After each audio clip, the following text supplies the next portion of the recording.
오늘 우리에게 주시는 하나님의 말씀은 사무엘하 4장에서 7장까지 총 4장의 말씀입니다. 먼저 4장 말씀 보겠습니다. 4장은 사울 왕가의 최후의 사람이라고 할 수 있는 이스보셋의 최후를 보여주는 말씀입니다. 이스보셋은 사울의 군대 장관인 아브넬이 피살되어 죽었다는 소식을 듣고 큰 충격에 빠져 힘이 빠지게 되는 것을 보게 됩니다. 점점 약해져 가리라고 사울의 집이 점점 약해지리라고 말씀하신 하나님의 말씀이 이 마지막 몰락의 순간이 왔음을 보여주는 장면이기도 합니다. 결국 이스보셋은 자신의 수하인 바하나와 레갑에 의해 암살되어 그 인생을 마감하게 됩니다.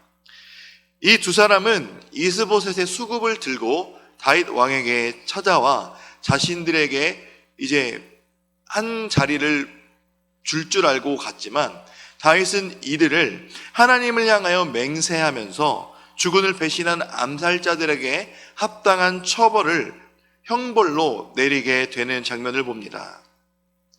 다윗은 자기의 왕권을 획득하는 일보다 하나님의 공의의 확립과 자신의 야망을 위하여 음모와 술수를 서슴지 않는 이들의 불의를 척결하는 일에 더 큰 비중을 두는 것을 이 장면을 통해 볼 수 있게 되는 것입니다.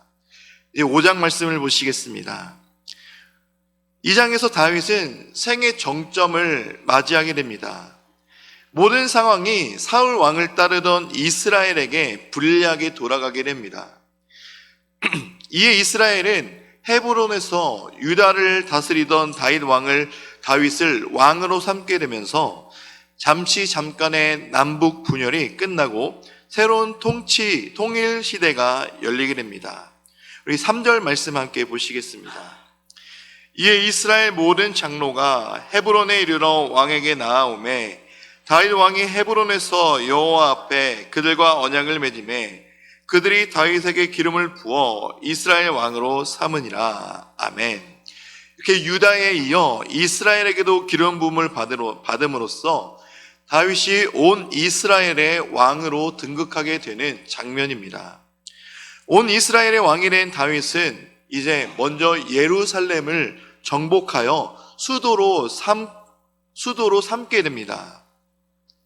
가나안 정복 시대에 유다 지파는 예루살렘 정복에 성공은 하였지만 점유하지는 못하였었습니다. 베냐민 지파 역시 예루살렘 정복에 실패하는 장면들이 있었습니다.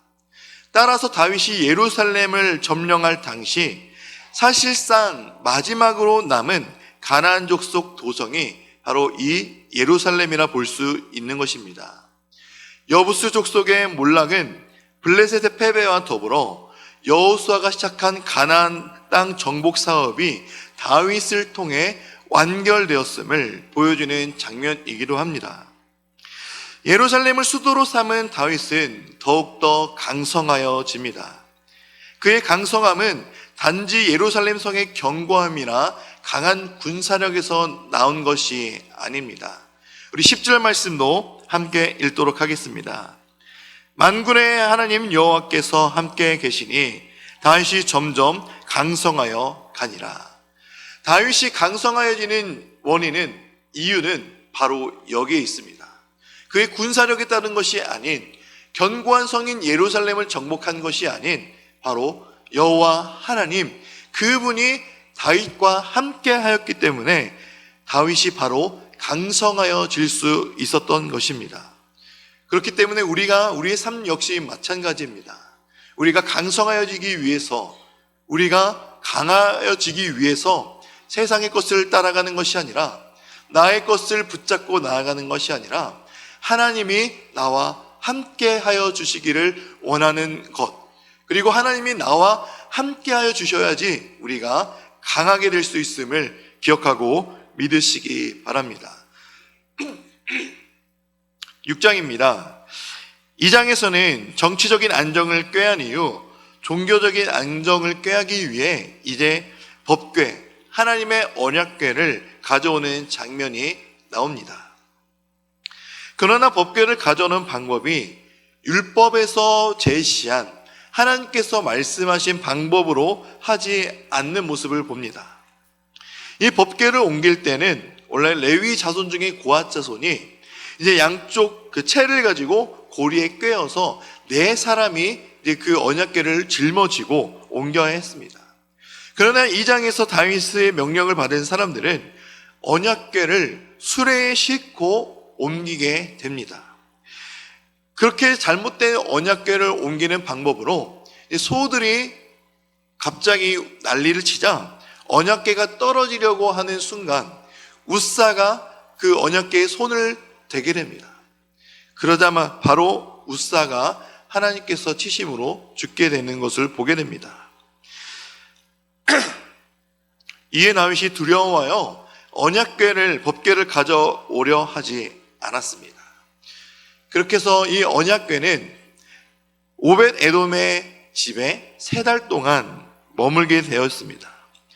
하나님의 언약궤가 오벳 에돔의 집에 있을 때 오벳 에돔의 모든 집이, 온 집이 하나님의 축복을 받았다라는 소문이 들리게 됩니다. 이 하나님의 축복이 오벳 에돔에 임했다는 소식을 들은 다윗은 이제 언약궤를 다시 가져올 준비를 철저하게 하게 됩니다. 이제 다윗은 언약궤를 옮길 수 있는 율법에서 가르쳐준 레위인의 어깨에 메어서 이제 정확한 절차를 가지고 이제 언약궤가 이제 성으로 가져오게 되는 모습을 보게 될 때, 이제 언약궤가 성으로 돌아오자 다윗 왕은 이 왕복을 벗고 에봇을 갈아입어 기뻐 춤추며 찬양하게 되는 모습을 보게 됩니다. 하나님 앞에서 기뻐하는 왕을 보자 15절의 말씀처럼 온 이스라엘 백성이 다윗과 함께 하나님을 찬양하게 되는 모습을 보게 됩니다. 백성들은 이러한 왕의 모습을 보면서 하나님께서 기뻐하시는 것이 무엇인지 이렇게 깨닫게 될 것입니다. 우리의 모습이 바로 다윗의 모습이 되어야 합니다. 기쁠 때는 물론이고 힘들 때나 고단하고 어려운 상황 속에서 하나님을 예배하고 찬양하는 모습이 우리에게 있을 때, 우리의 모습을 통해 믿지 않는 가족들 또는 이웃들이 하나님이 기뻐하시는 것을 바라보며 우리의 모습을 통해 예수 그리스도를 믿고 예수 그리스도의 모습을 나타내는 삶을 살아간다는 것을 기억하시며 다윗처럼 우리가 하나님을 기뻐하며 하나님을 찬양하는 삶이 되기를 주님의 이름으로 축복합니다. 마지막으로 7장입니다. 다윗은 통일 왕국의 왕이 되었고 아비나답의 집에 수년간 방치된 법궤를 예루살렘으로 가져와 예루살렘을 이스라엘 신앙의 구심점으로 만들었습니다. 이러한 배경 속에 다윗은 자신의 백향목 궁후에 살지만 하나님의 궤는 휘장 가운데 있다는 사실을 부담을 가지며 하나님의 성전을 짓고자 하는 마음을 품게 됩니다. 그리고 그 뜻을 선지자 나단에게 전했을 때 나단 선지자 역시 그 다윗이 그 품은 마음을 기뻐하게 됩니다. 그러나 하나님께서는 다윗이 성전을 짓지 않도록 하셨습니다. 그의 후손이 짓도록 하셨습니다. 이것은 다윗을 기뻐하지 않는다는 것이 아니라 오히려 기뻐하셨기에 11절의 말씀처럼 하나님께서 다윗에게 집을 지어주실 것이라고 말씀하십니다. 이 하나님께서 집을 지어주실 것이란 것은 우리가 살아가는 집이 아닌 다윗의 왕조를 의미합니다. 하나님께 항상 마음을 쏟은 다윗의 마음은 하나님께서 잘 아셨던 것이죠. 우리도 이러한 다윗의 마음을 닮아야 합니다. 언제나 어디서나 오직 우리의 초점이 하나님만을 바라보며 우리의 마음이 하나님께만 쏟아야 된다는 사실을 기억하며 살아가는 우리들의 모든 삶이 되시기 바랍니다. 이제 말씀을 듣겠습니다. 사무엘하 4장에서 7장 말씀을 경청하실 때 우리에게 주시는 하나님의 음성을 들으시기 바랍니다. 주의 말씀은 내 발의 등이요 내 길에 비치니이다.